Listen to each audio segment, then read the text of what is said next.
at 11:07 a.m. At this time, we will take roll call for the board members. Amy Garno. Amy, can you hear us?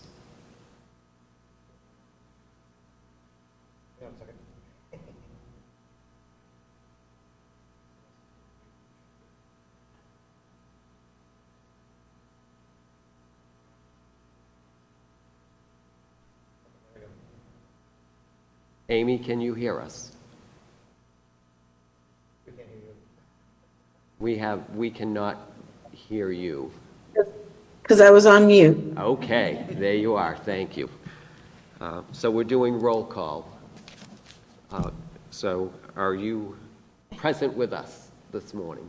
I am. Present. I am. Thank you. Emily Sheffield. Present. Vice Chairperson Kelly Tarbox. Present. Chairman Stephen Cabana. Present. Also joining us today, City Manager Steve Buck. Is that correct? By Zoom. Thank you. Executive Assistant to City Manager Larissa Ricketts. Board of Assessment Review Council Attorney Zachary Bradwine. Before we start with these proceedings, I'd like to explain the order of presentation this morning. The taxpayer or their representative will present their claim and call witnesses if needed. The assessor may question and cross-examine the taxpayer and their witnesses. The board members may question the taxpayer and witnesses as needed.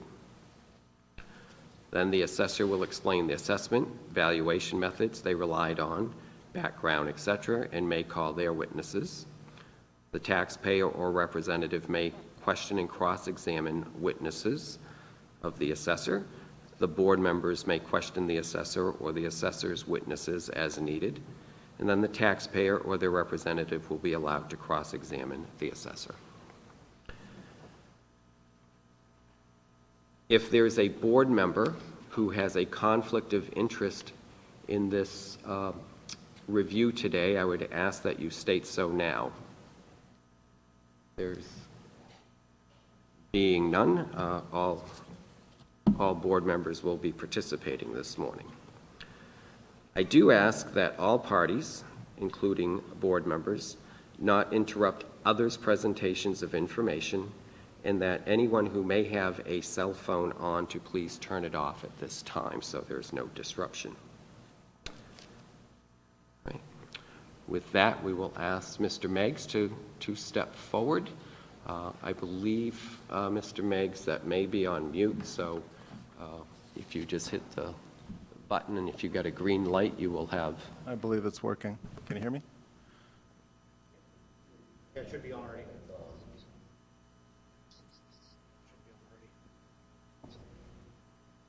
Now?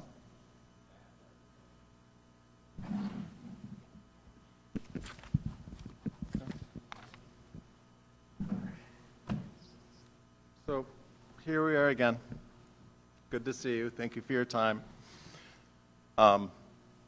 Last time, I think my ask maybe was more than you could, anyway, it was quite, I was valuing the cost of the materials, based on not having an occupancy, very much like the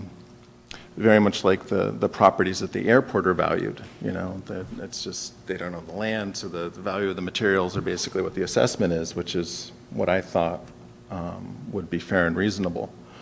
This time we're here simply because I want to be taxed at the same rate that identical buildings abutting this particular property are taxed.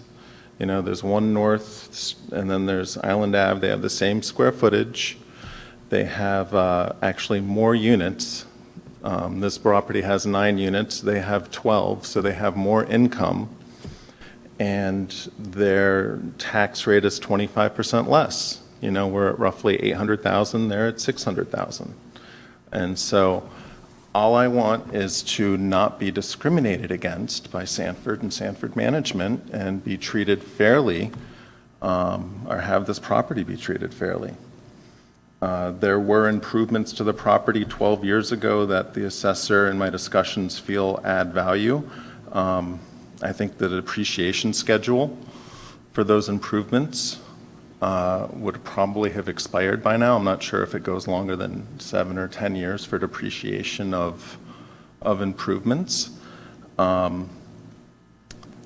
The property originally was an apartment building that was converted to a schoolhouse when the improvements were made, that we then easily converted back to an apartment building, its original use. The original construction is in the same time frame as the other two abutting properties. And so I'm here because I feel that we should value this property in line with the two abutting properties. And that's all I have. Thank you.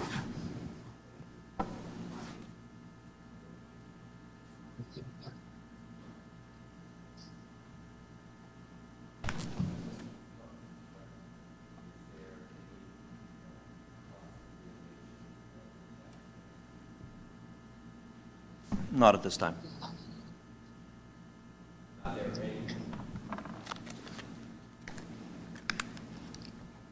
Are there any questions from board members to Mr. Meggs based on his information provided?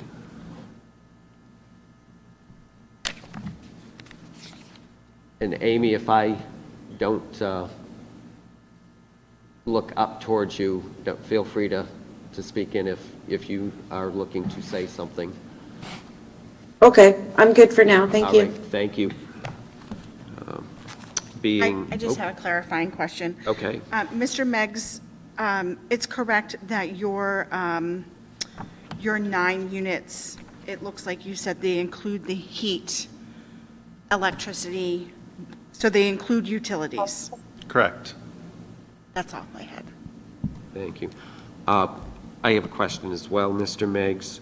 I know we are talking, you've brought, in front of us the two properties nearby that are 12-unit buildings, and yours is 9. Do you, certainly you will for your building, but do you know what the other buildings are? They all one-bedroom units, or might you know the mix? I believe 1 North Avenue is all one-bedroom units, like large one-bedrooms. The Island Ave, Matt's property, the White Bark property, is a mix, like mine, of 1, 2s, and 3s. I don't know the exact number of each apartment, each type of apartment. All right. And how about for your building? We have 2 3-bedrooms, 2 2-bedrooms, and the rest are 1-bedrooms. So that would make, you have 9 units, so 5 one-bedrooms, is that right? Correct. 2 3s, 2 2s, 5 1s.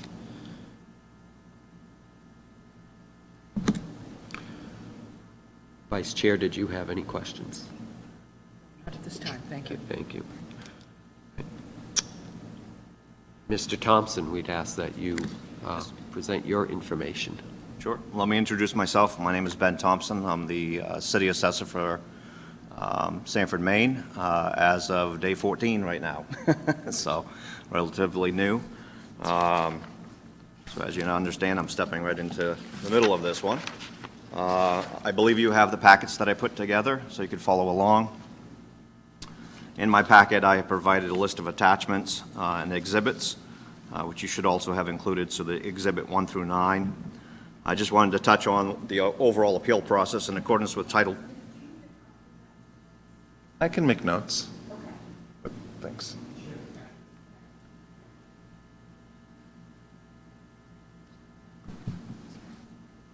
Thank you. And I apologize up front, too, if I overstep the rules somewhere. I'm still learning your process, so just guide me. So the appeal process overall, in accordance with Title 36-841, an abatement may be granted if the appellant can prove these 3 things, basically: any illegality, error, or irregularity in assessment, provided that the taxpayer has complied with 706A.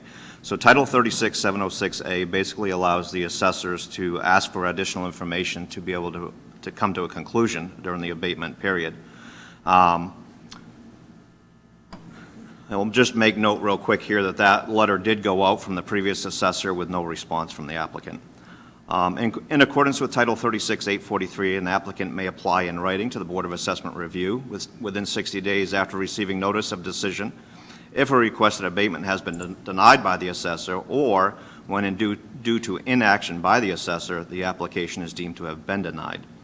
It is important to note that case law states that the burden of proof to overturn an assessment remains upon the property owner. If the applicant provides sufficient proof to the board that A, the judgment of the assessor was irrational, B, that the taxpayer was unjustly discriminated against in regard to valuation of similar properties within the municipality, or C, that the assessment was illegal or fraudulent, the applicant is granted such a reasonable abatement as the board thinks proper. So I've also provided you a timeline which shows April 1st, 2022 as the statutory date of assessment under Title 36-502. August 16th, 2002, taxes were committed for the City of Sanford, providing an abatement deadline of February 20th, 2023. On February 20th, 2023, the taxpayer abatement was received by the previous assessor. You can see and look at Exhibit 3 for a copy of that application. So under that information, I also have provided a subject property card as exhibit number 2, so you can compare that. We have the assessed land value and the building value, which comes up to the total assessed value, and the owner's opinion of land and building values, which provides an owner's opinion of $637,100, with a difference of $187,300.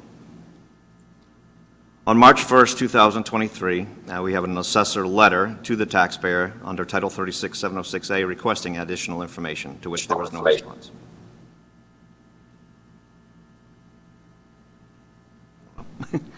April 13th, 2023, an assessor denial letter was mailed to the applicant with a certified mail.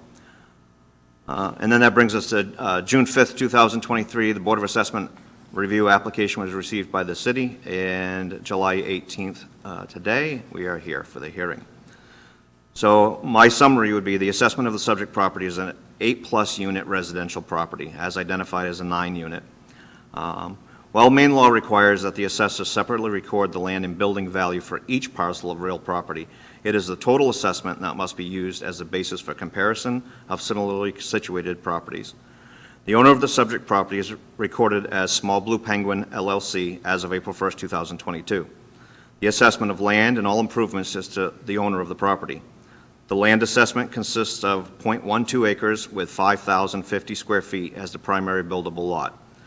The improvement located on the subject property consists of 9 residential unit apartment building originally built in 1920 with renovations of windows, siding, upgraded electrical and plumbing in 2010-2011, and major interior renovations to create 9 apartments with a certificate of occupancy provided on July 27th, 2021.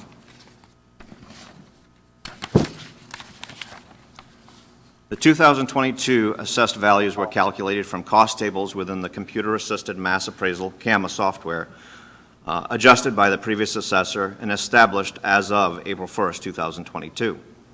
The 2022-23 valuation process reviewed and, when applicable, utilized the 3 approaches to value to estimate the market value, just value, of all real properties across the town.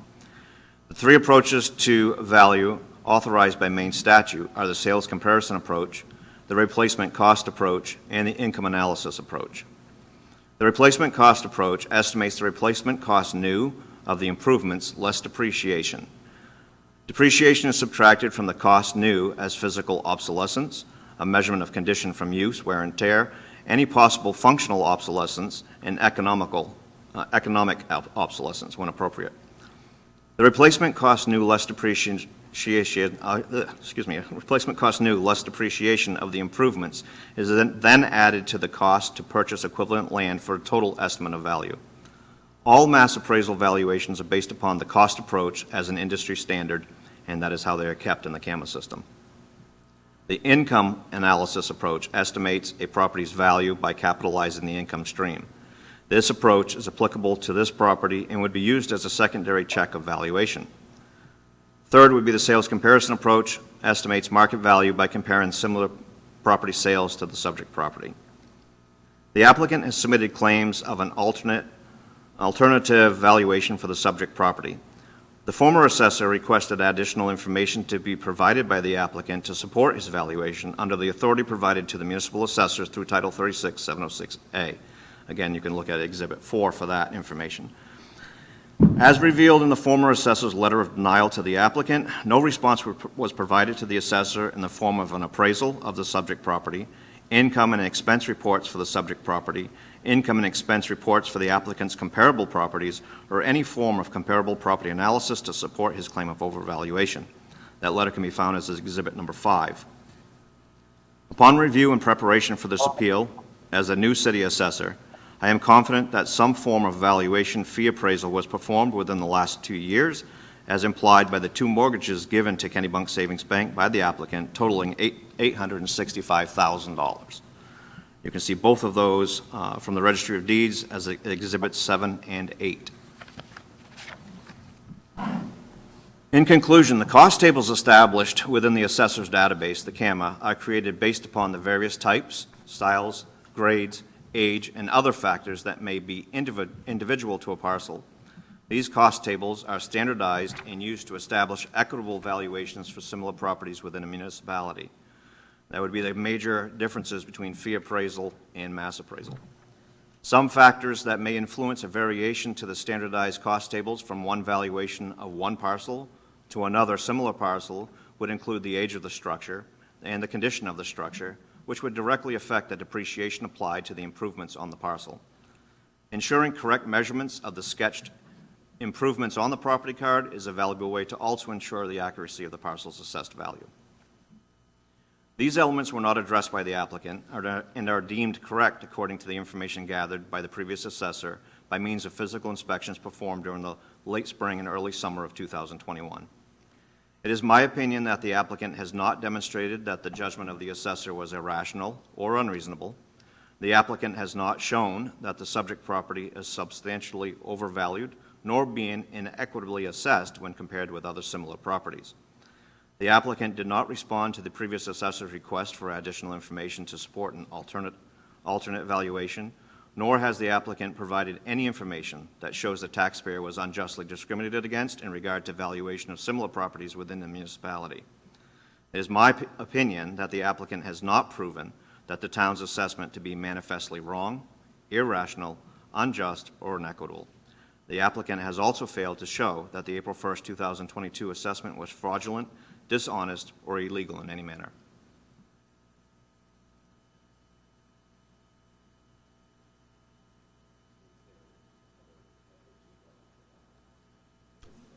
Anything would be within the exhibits that I have there.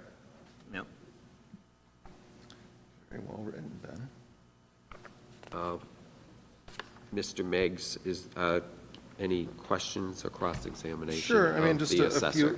few points. You say that there's 2 mortgages given to Kennebunk Savings Bank totaling $865,000.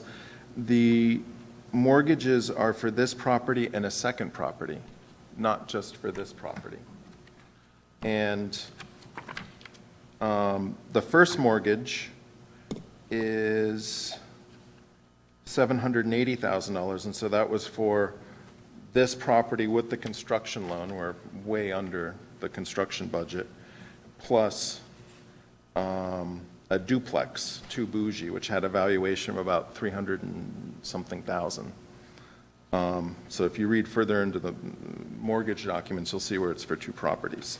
The second mortgage is for $85,000. We did that when we moved Meaty Tie over and paid for their build-out. So that has nothing, that's just, we just did a mortgage or borrowed money against that property just to, help Meaty Tie go into business and our building. That's a clarification. And then, just to make it short and sweet, I think one of the rules is that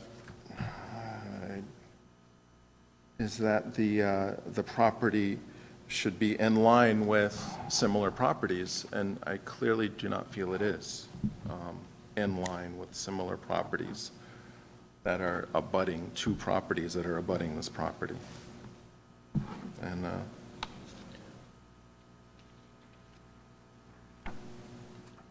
I mean, the only thing I would add, other than, I mean, my main point is that it's, I feel it's discrimination, is that the letter that I received requesting more information, the previous assessor wanted detailed financials on the property, which I just didn't feel like I didn't really have the time to put together for him.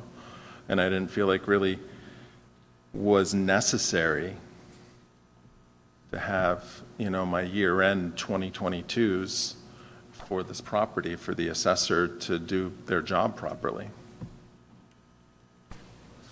And that's all I have.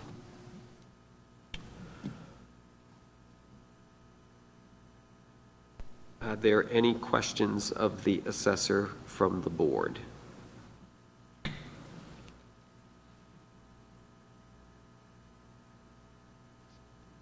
Get a minute to think about it. Yep.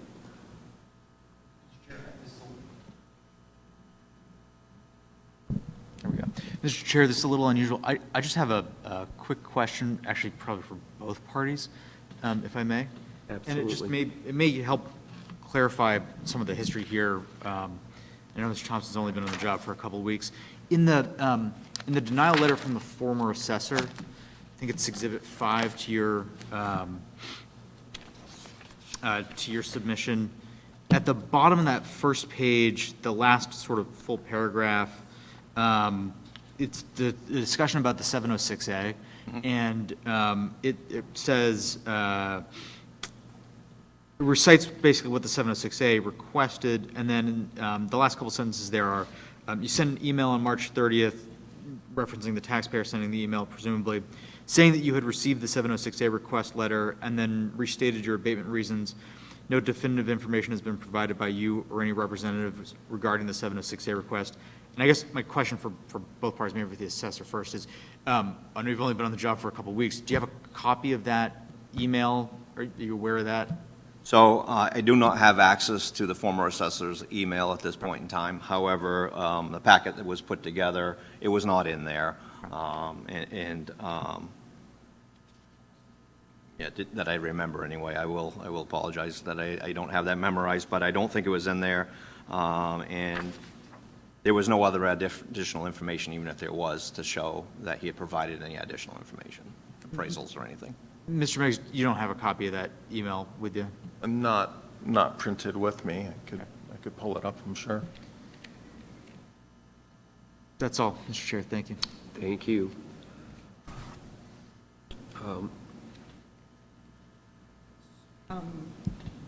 I just have a question about response to that request, which was made on March 1st, which is granted only a couple months after the year-end 2022.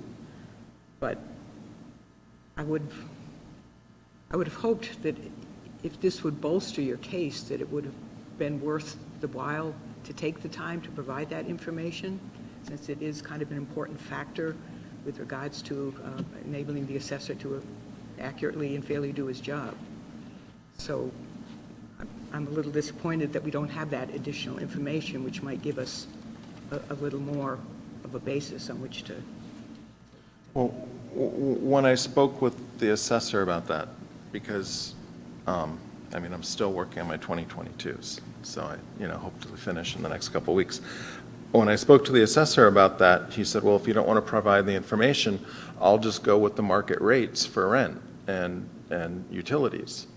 And so, I don't know that he actually, or the previous assessor, would have had any information to compare my information to. And further, I really didn't feel like it was really the financial side. How is that the city's business? So I wasn't prepared, but also I felt like it was overreach by the assessor. And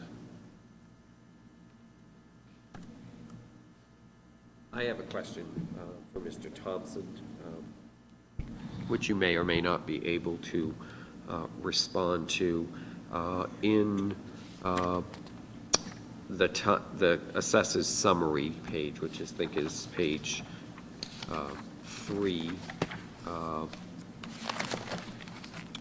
of your package, at the very bottom, you talk about the building and being originally built in 1920, renovations and electrical plumbing updates in 2010-11. Then it says, and major interior renovations to create the 9 apartments with a certificate of occupancy provided in July of '21. Is there a timeline when those major renovations, interior renovations, were done? For this commitment that we're being discussed right now, it was 100% done. So fully CO'd, is my understanding. All apartments were finished as of July 27th, 2021. Okay. I believe your former history, which I don't want to get into because that's neither here nor there in this case, but I think the debate last time was the percentage finished for April 1st, 2021. So I think that's where the grounds were before, prior to this, but now at this point, this building is complete. Right, thank you. And maybe Mr. Meggs can respond to this as well. These major interior renovations that are mentioned here, were those done since your acquisition of the property, or were they? We purchased the property in January of 2021 for $300,000, I believe. And then we put in 100 and a little change thousand. It was an apartment building that was converted to a school building. So we added 2 bathrooms, we added some kitchen cabinets, like, we kept all the same electrical and plumbing. It was a really easy transition back to apartments. And that was all finished, summer, I guess in July is when we got the final CO. There was 1 apartment existing in the building, and the rest were just, for the most part, school rooms that were apartments made into schoolrooms. Okay, and you converted back to Oh. 8 additional apartments. Yeah, You so mentioned there was we 1. just piggybacked off the bathrooms for kitchens. It was not a big renovation. It was not, Right, so did each of these 8 units that you needed to build out to whatever degree needed, did they already have kitchens and cabinetry, or was that all things that you had to add to the property? we added. You added? I purchased. Thank you. So I just wanted to get a clearer vision for myself and hopefully for the rest of the board to understand that those major interior renovations exist, that there was, and I know you've put a dollar amount on it, and thank you for that. So those are improvements that were done in the past 2 years, 3 years. 2 years. 2 2 years ago, yeah, new kitchens and updates. Okay. Thank you. I might have a couple questions for the assessor. Sure.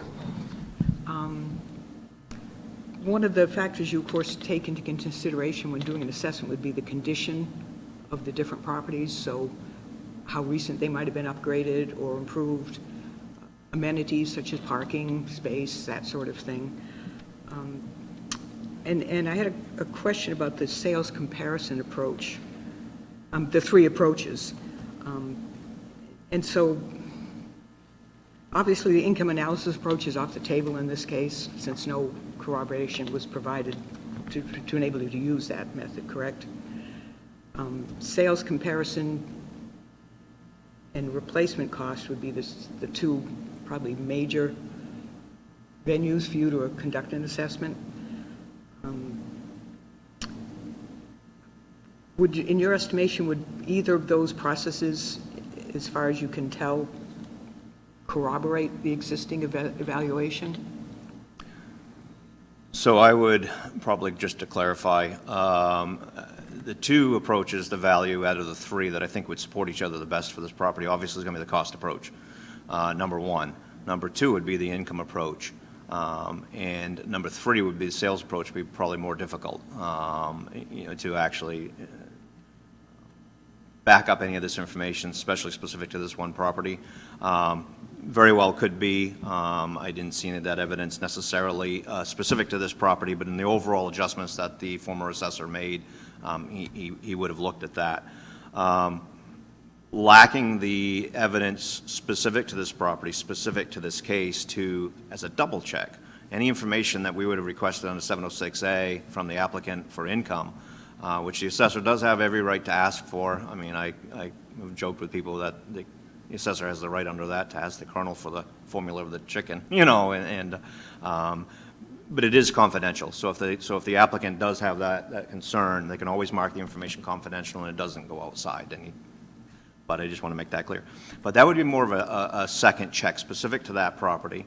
The assessor should have looked at income overall in the area anyway for residential units when they built the cost tables. So I guess what I want to put together, the idea that we don't do fee appraisal. When you hire someone to come in and do an appraisal of a house, people think of an appraisal. That's actually fee appraisal. So they look at specific at that one property and comparing it, they look at sales around. We do mass appraisal.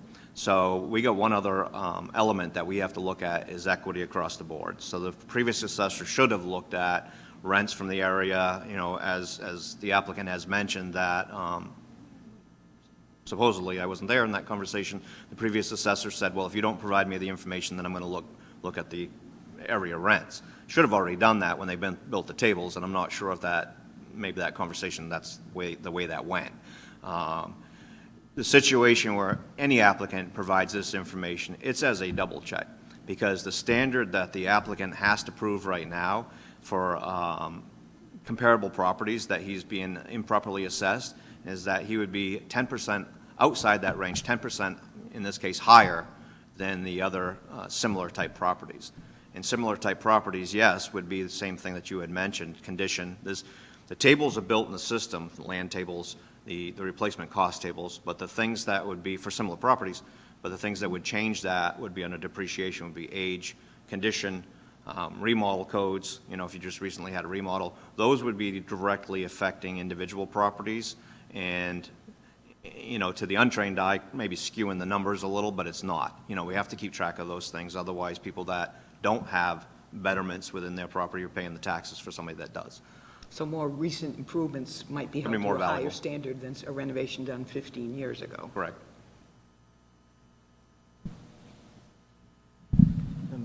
Thank you. Mr. Beggs had mentioned that some of these renovations to his building were 10 and 12 years old, is that? 2010 is 2000, when so- Pastor Bell did about $100,000 in renovations. So is there, how does the mass appraisal process look at those improvements? I know maybe from a income tax standpoint, depreciation probably occurs over a certain number of years, but how does that work in the assessing? So they contribute to the overall life expectancy to the building, itself. So they still, even though those improvements may be 12 years old, when you replace them with new upgraded windows in a 1920 home, you've bettered that 1920 building, I should say, than maybe other 1920 buildings that haven't had these renovations done. So even though those may have been done at that point in time, that would have brought that building up to better standard, a better grade in the building, and then any other interior renovations that have been done would be captured as well. So you don't necessarily, They will never bottom out. They'll have a value. right, there would still always be a value to that. Correct. And if I may make just a few points? Certainly, Mr. Meigs. I think it's important to look at just a few things. I mean, the sales approach is difficult because we're at historically low interest rates. And so the previous assessor did increase the two abutting properties approximately 40% last year based on comparable sales. And the previous assessor also likes to mention that we have a parking lot and other buildings don't. Well, the parking lot's a separate lot. It's across the street, and we pay taxes on that lot. You know, it shouldn't really increase the value of our building because we have a separate lot that we can offer some parking. And then I don't disagree that our property aesthetically is nicer and has newer windows. Don't disagree at all compared to the other two properties that it's a nicer property.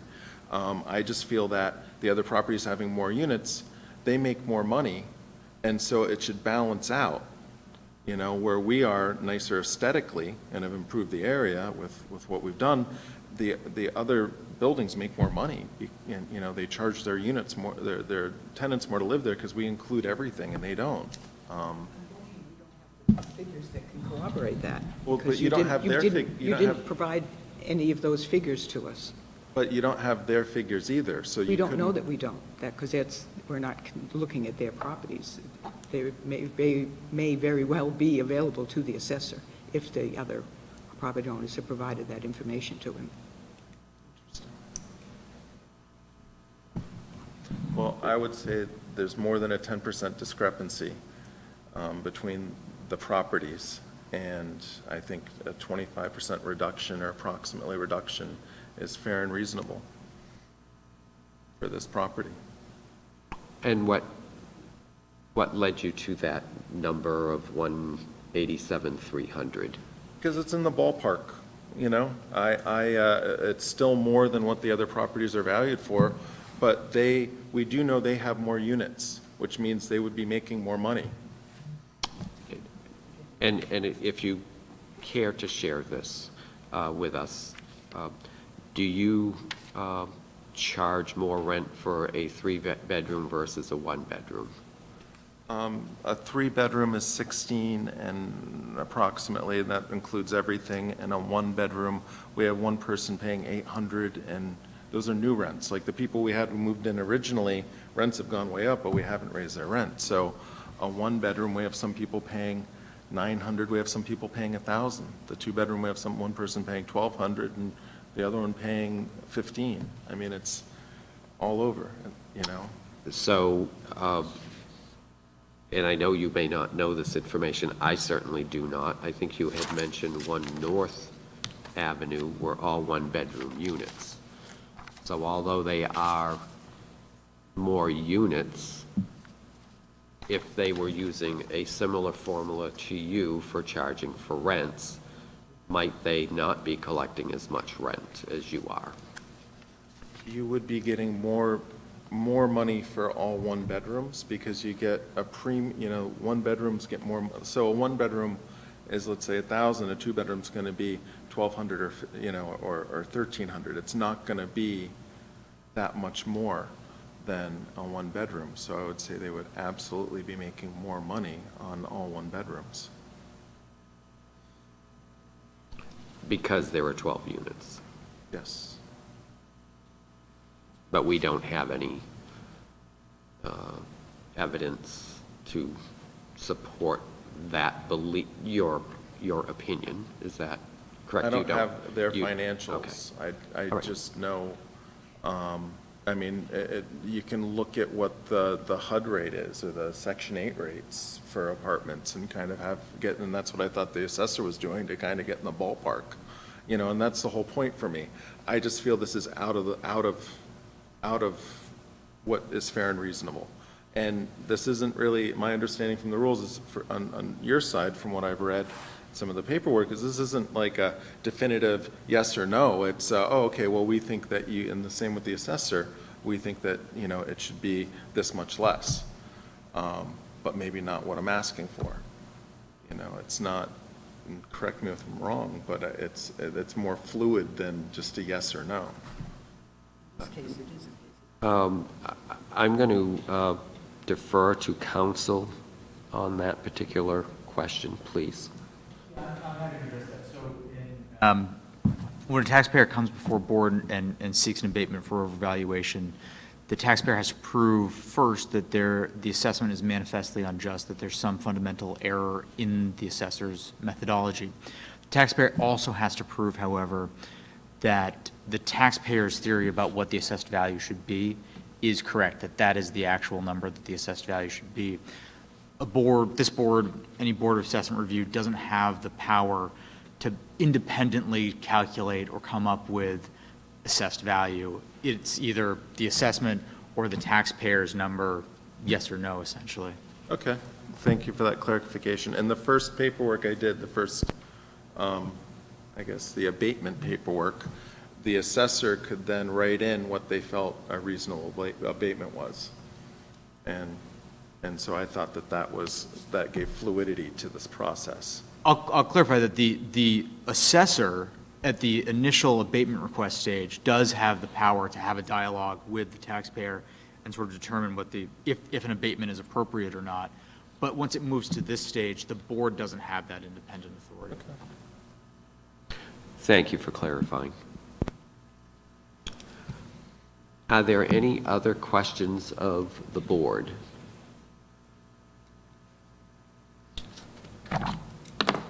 Would there be any other information that either side would like to bring forward or question further of each other?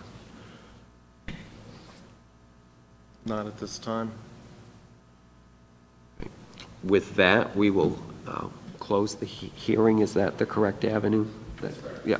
So we will close the hearing of evidence, and the board will discuss and bring forward a motion. So is there anyone on the board who needs to ask for some clarification of information from with the attorney or further discussion amongst the board about the information presented? Being none, is there a motion in regards to this request for abatement? I feel that we've not gotten enough corroborating evidence to justify this abatement request. The income approach, which was requested from the applicant, was not provided.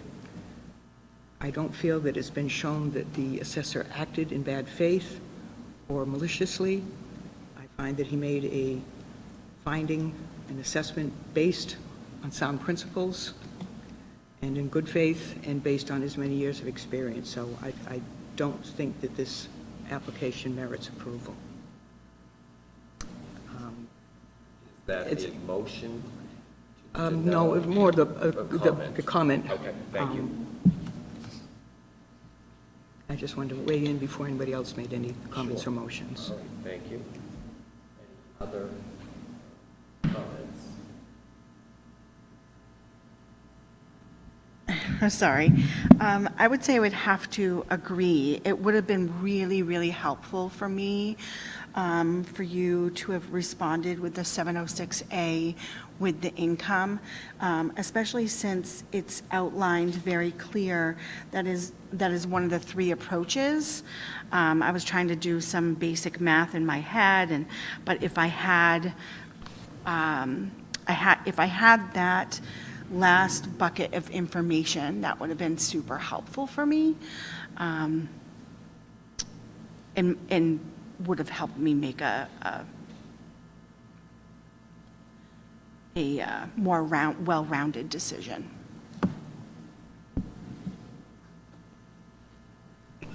Thank you, Emily.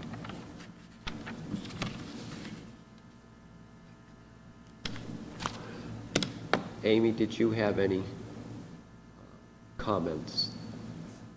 No, I agree with what's been said. Thank you.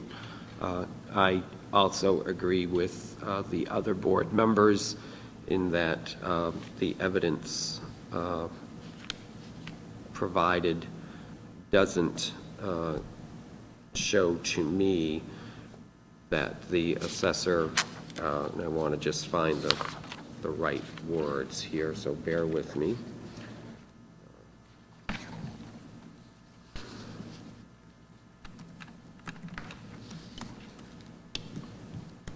I don't believe that the information has shown to me that the judgment of the assessor was irrational, the taxpayer being, or that the taxpayer was unjustly discriminated against, or that the assessment is illegal or fraudulent.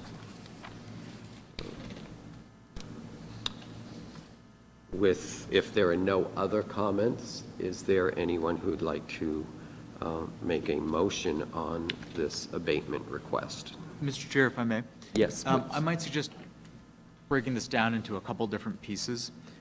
You could take a motion on the, so the assessors presented a 706A defense and said that, alleged that the taxpayers failed to appropriately respond to the 706A request. I would suggest first making a motion or entertaining a motion on that defense about, and finding whether the taxpayer has or has not responded to the 706A request appropriately.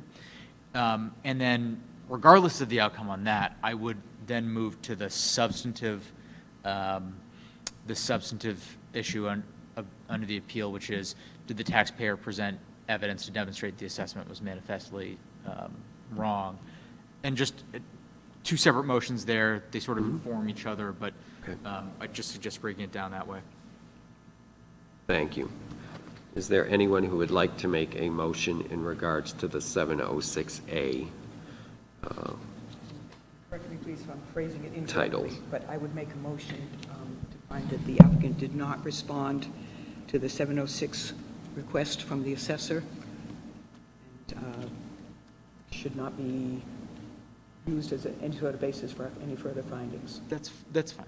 Yeah, and I just modify that to make it reference as 706A. Oh, I'm sorry, I thought I did say, yeah. You may have. So we have a motion in regards to the 706A. Is there a second? A second. Thank you. Could someone read back that motion? I would, maybe I'd just condense it, that the taxpayer failed to respond appropriately to the 706A request and is barred from further appeal. Did everyone hear that? And are they comfortable with that language? Yes. Yeah, and I'll disagree. I did respond by email to that request, and George said, if you don't want to provide this to me, I can just go with market rates.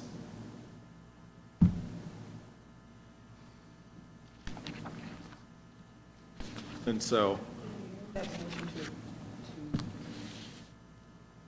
to identify that he did not respond to information that would be changed in any other way, or could have been applied to the accuracy of this assessment.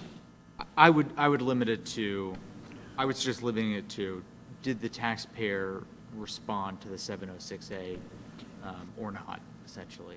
So his claim is So I think that,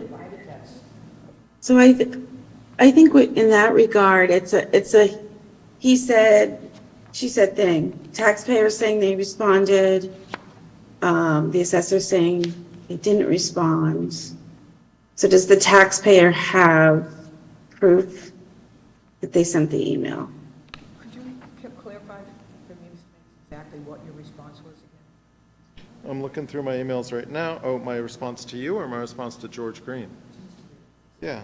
I got a notice for a letter. I asked if he had sent a certified letter. He said that he did send a certified letter to Small Blue Penguin on April 13th, 2023. I thanked him, told him I picked it up, and then scheduled a call with him to discuss the letter. And he and I had a call for another 20 minutes where we went back and forth on,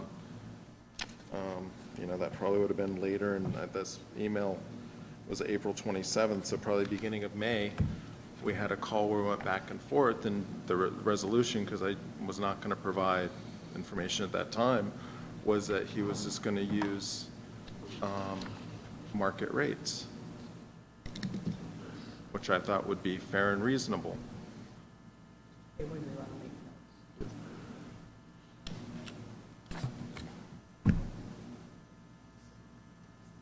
So on March, I want to follow the timeline. On March 1st, the letter was sent, Hold on, let me pull it up again. and that was, a copy was provided to us of the March 1st letter.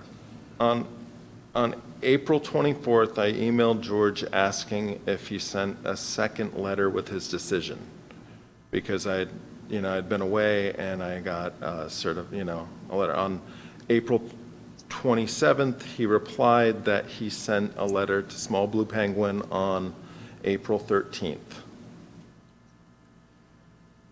And then I emailed him back that I had picked up the letter, and we set up a phone call for like Thank the you. following week to So- discuss, because As I read it from my notes here,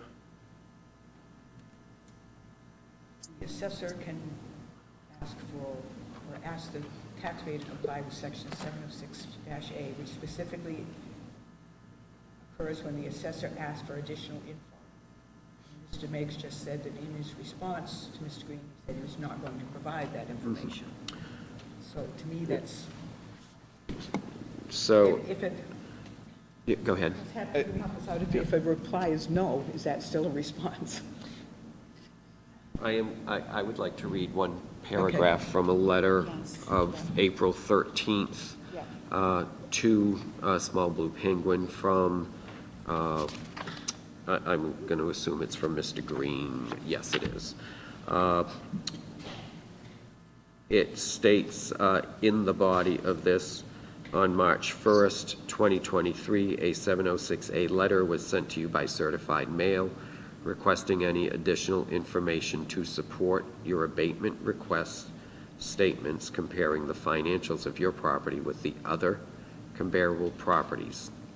An estimate of rents and expenses was used in a direct capitalization income approach based on market data at that time, being April 1st, 2022, which showed an income value method greater than the assessed value.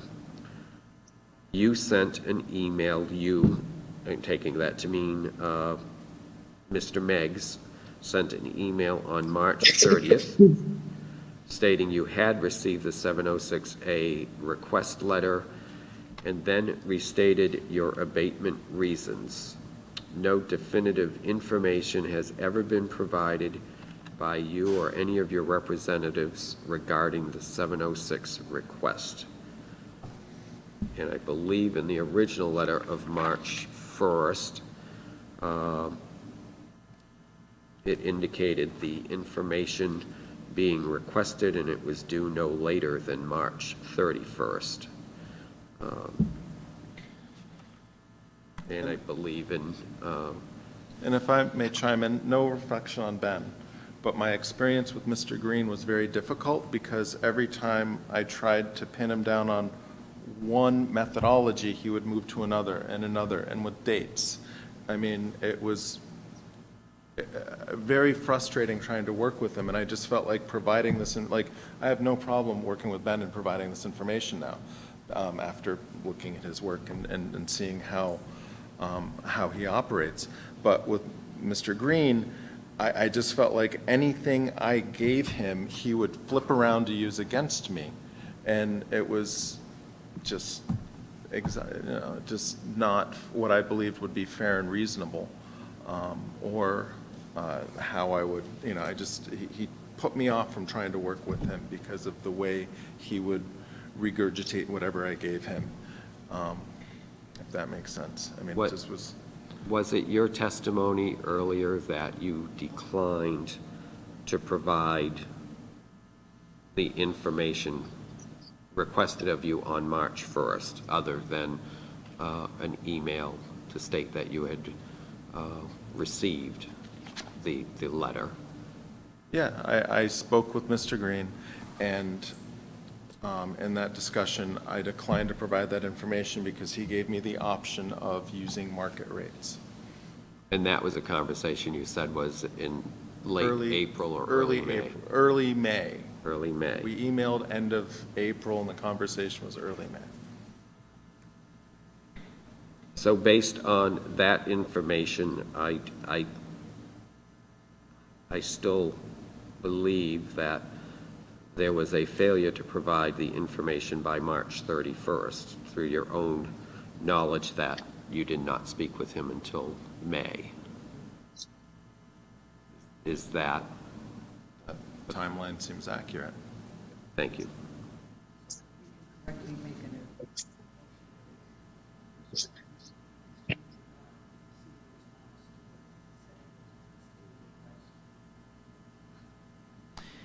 Yeah, I'm happy to give an overview of 706A. So Title 36, 706A basically says, an assessor is empowered to ask for information from a taxpayer, true and perfect list of information from the taxpayer about the property. The law is fairly strict and unforgiving.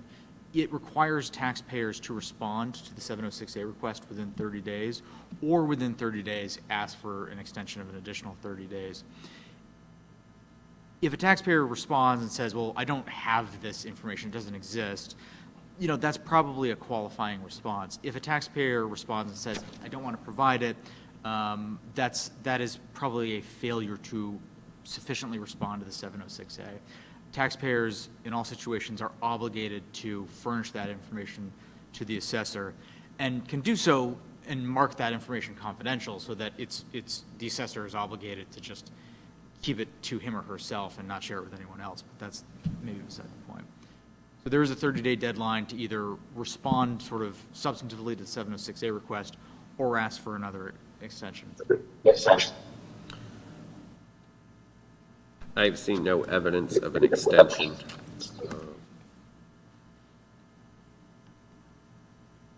So I believe we still have a motion on the floor. Failed to respond to the 706A request. And Counsel, I would ask, you had the language that I think we would like to have written into the motion, or to present the motion, I should say. If it's if this is accurate, I maybe what the motion is the taxpayer failed to adequately respond to the 706A request. That's a factual finding. That's all. That's sort of the extent of what you have to do. The law takes care of itself on the other side of it. Is that what you would like the motion to be, Yes, where you please. made the motion? We had a second, I believe, right, Yes. Emily? Okay. You still second I the do, wording of that yes. motion? All right. Is there any further discussion from the board? Being none, all in favor of the motion? Opposed? You're Is that Amy, are you? opposed? No, I'm not opposed. Okay. Sorry. So let's do this again. We're going to take the vote again so it's clear. All those in favor of the motion, please raise your hand. All opposed? Thank you. That motion carries 4-0.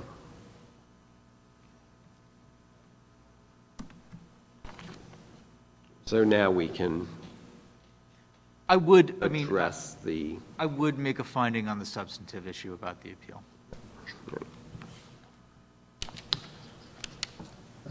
Before making a motion.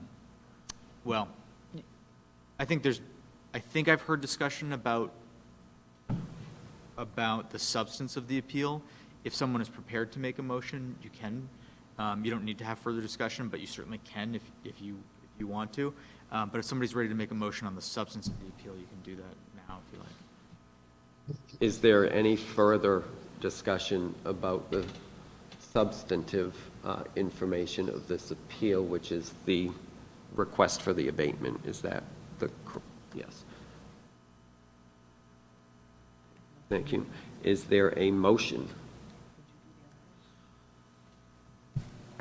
I would like to make a motion to deny the request for this abatement as there was not sufficient evidence presented that the assessing office acted, bear with me.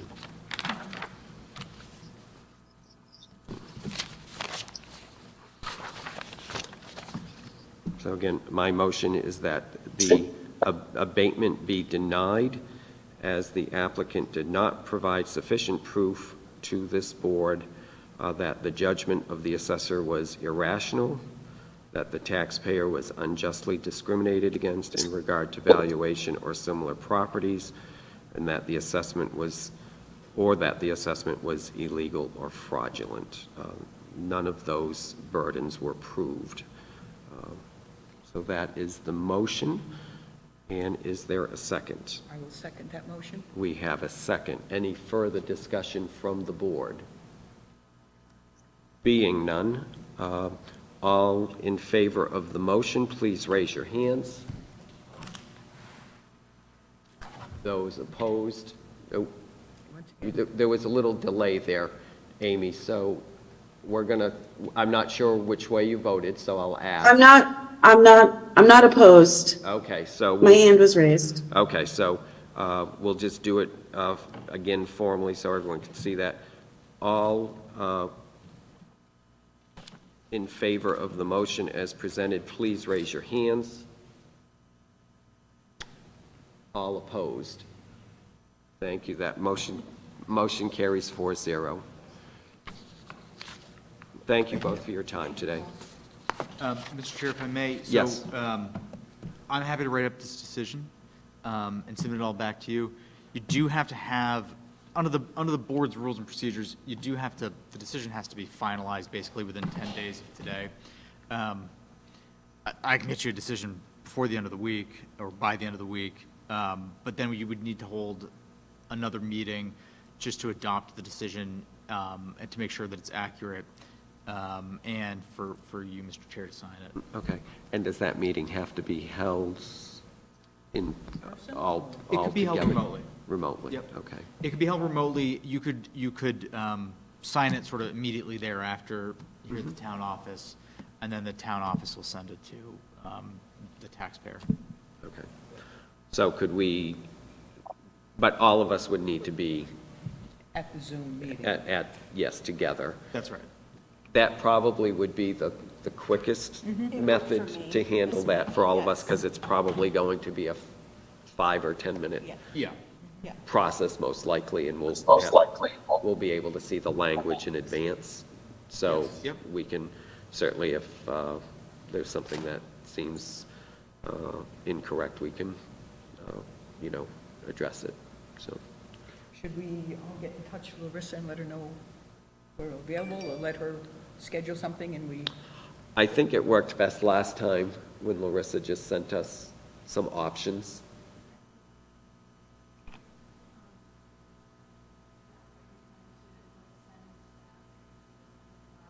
Yes. Yep. Yep. Perfect. Thank you. One last thing. Yes. The board doesn't have to do this if you want to do this. You could vote to amend the rules of procedure so that the rules of procedure say the taxpayer will present first and then the assessor. I would like to do We've done that. both times, so it kind Yeah. of makes Yeah. sense, yeah. You should take a motion on that, and I will revise the rules of procedure and present them to you at the next meeting for approval, too. Okay. Then I would make a motion that we revise our rules of procedure to follow the sequence we did today. I will second that motion. Could I also add 2 cents onto that? If we could have the assessor and the applicant sworn in? Yeah.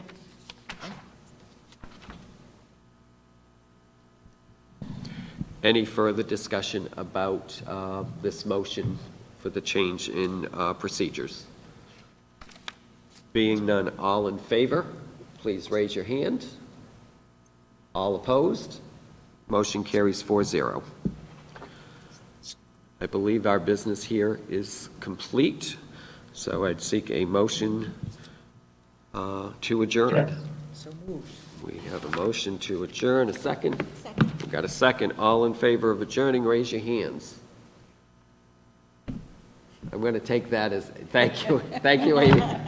Thank you all for your time today. These are never easy, but always very informative. So thank you.